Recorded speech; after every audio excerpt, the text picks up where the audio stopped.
कहानी की शुरुआत होती है हमारे मेन कैरेक्टर रिंतारो से, जो स्कूल जा रहा होता है। लेकिन उसका चेहरा देखकर आसपास के लोग काफी डर जाते हैं। मतलब सबको लगता है कि वो कोई डेंजरस बंदा है या तो कुछ गड़बड़ है उसमें। रास्ते में उसके कुछ स्कूल फ्रेंड्स मिलते हैं जो कुछ लड़कों से भिड़ रहे होते हैं। असल में वो गुंडे जानबूझकर रिंतारो के दोस्तों से टकराते हैं ताकि फाइट शुरू कर सकें। वो गुंडे लोग पूछते हैं, अरे वो डरावना बंदा जो तुम्हारी क्लास में है वो कहाँ है? तो उसके दोस्त बोलते हैं, अरे टेंशन मत ले, वो बस आने ही वाला है। तभी एंट्री होती है हमारे भाई रिंतारो की और जैसे उसे थप्पड़ मारती है और वहाँ से चली जाती है। ये सब देखने के बाद रिंतारो को लगता है कि शायद उस लड़के को बुरा लगा होगा, तो वो सिंपैथी दिखाने के लिए उसके पास चला जाता है। बट वो लड़का जैसे रिंतारो का चेहरा देखता है तो वो सीधा डर जाता है और उसके दोस्त बोलते हैं, भाई ऑब्वियस सी बात है ना, अगर तू रात के टाइम में किसी के पास अचानक से पहुंच जाएगा तो वो डर ही जाएगा ना। अब एक इंपॉर्टेंट चीज जान लो, लड़कों का कॉलेज और लड़कियों का कॉलेज अलग अलग है, लेकिन बिल्कुल पास पास है, एकदम पड़ोस में। और सबसे बड़ी बात, यहाँ की लड़कियां और लड़के एक दूसरे से तगड़ी नफरत करते हैं। अब मैंने ये बात स्टार्टिंग में क्यों बोली, क्योंकि आगे इसके प्रॉपर रीजन और असर दिखते हैं। अब हमारा हीरो और उसके दोस्त स्कूल की तरफ जा रहे होते हैं और तभी एक लड़कियों का ग्रुप उनके सामने आ जाता है और तभी एक लड़की का हेयर क्लिप नीचे गिर जाता है।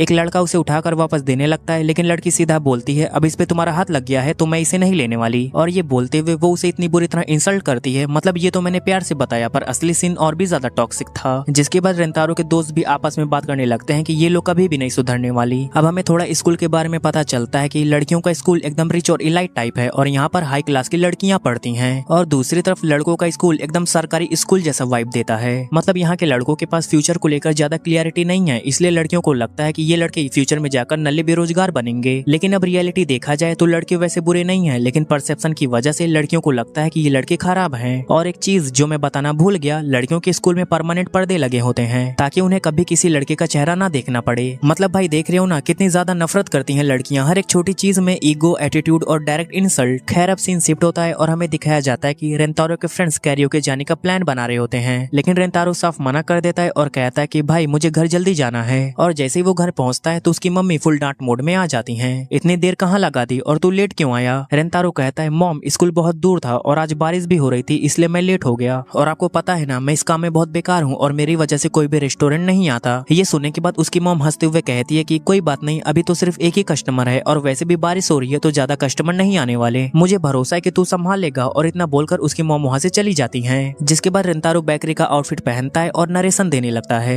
एक्चुअली मेरी फैमिली एक छोटी सी बेकरी चलाती है और कभी कभी स्टाफ कम पड़ जाते हैं तो मुझे भी काम करना पड़ता है। फिर वो कैजुअली बोलता है कि मैंने इसके बारे में अपने दोस्तों को नहीं बताया कि हमारा घर एक बेकरी है। फिर रिंतारो सोचता है कि मॉम ने कहा था कि सिर्फ एक कस्टमर है, और वो चारों तरफ देखता है और उसे एक लड़की दिखती है और भाई उसके सामने प्लेट्स का पूरा पहाड़ लगा हुआ होता है। इतना खाना देखकर रिंतारो अपने मन में सोचता है, इतनी छोटी लड़की और इतना सारा खाना। लेकिन तभी लड़की अचानक उसकी तरफ देखती है और दोनों का आई कांटेक्ट होता है, जिसके बाद लड़की घबरा जाती है और केक उसके गले में अटक जाता है। रिंतारो जल्दी से उसे पानी ला कर देता है और अपने मन में सोचता है, लगता है ये मिडिल स्कूल की लड़की है और इतना सारा खाना कैसे खाती है ये। लड़की थोड़ी देर तक घबराई रहती है, लेकिन फिर बाद में वो थैंक यू कहती है और फटाक से वहाँ से भाग जाती है। ये देखकर रिंतारो अपने मन में सोचता है कि शायद वो मुझे देखकर शिफ्ट होता है रिंतारो के घर पे, और उसकी मॉम उसके कमरे में आती है और कहती है कि वागुरी तुमसे मिलना चाहती है। ये सुनने के बाद रिंतारो शौक में होता है, लेकिन फिर वो नीचे आ जाता है। वो अभी माफी मांगने वाला होता है, लेकिन उससे पहले वागुरी प्यार से कहती है कि पहले कुछ खा ले यहीं बैठकर। अब दोनों टेबल पर आमने सामने बैठते हैं और रिंतारो अपने मन में सोचता है, क्या ये लड़की मुझे ट्रीट देना चाहती है, वो भी मेरे ही बेकरी पर? फिर वागुरी कहती है कि माफ करना, कल मैं बिना कुछ बोले ही भाग गई थी, इसलिए मैं तुम्हें केक खिलाना चाहती हूँ थैंक यू के तौर पे। ये सुनकर रिंतारो हंसते हुए कहता है कि तुम पहले खा लो, मैं तो रोज ही खाता हूँ। फिर वागुरी केक खाने लगती है और कहती है कि मुझे थोड़ा अजीब लग रहा है, पर सच बताऊं तो यहाँ का केक बहुत ही ज्यादा टेस्टी होता है। रिंतारो उसे खाते हुए देखता है और अंदर से वो बहुत सेटिस्फाई फील करता है और वो कहता है कि शायद ये लड़की सच में एंजॉय कर रही है। वागुरी फिर बोलती है कि कल जब तुमने मुझे देखा था तो तुम बहुत ही ज्यादा शॉक्ड लग रहे थे मेरे सामने इतने सारे केक्स देखकर। ये सुनकर रिंतारो मना करता है और कहता है कि ना